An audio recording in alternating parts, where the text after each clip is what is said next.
Individual नर्व्सचे block प्रत्येकाला 5 ते 10 ml. Ulnar ग्रूमध्ये नाही द्यायचं, तर डेन्स फायबर्स टिश्यू आहे, इंट्रान्युरलचा चान्स आहे.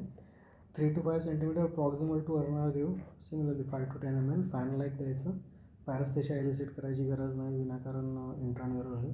Medial to brachial artery, medial to biceps tendon आहे. 1 to 2 centimetre proximal to flexor crease.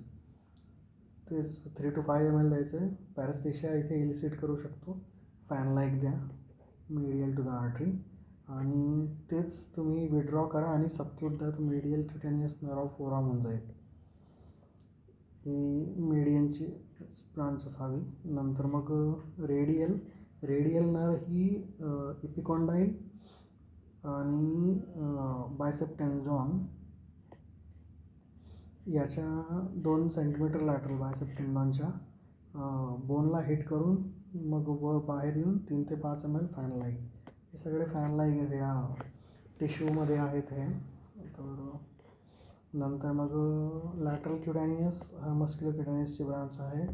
1 centimetre proximal to lateral to bicep tendon. आणि posterior cutaneous हा तर लॅटरल इपिकॉन्डाईल आणि ओलेक्रोनांच्या मधात सबक्यूट ठेवायचा. तर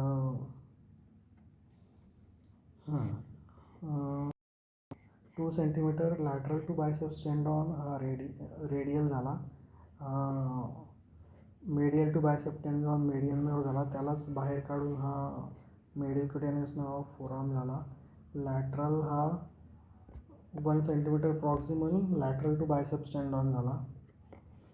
आणि हा फोरआर्म मागे इपिकॉन्डाईलच्या आणि ओलेक्रोनांच्या मागे.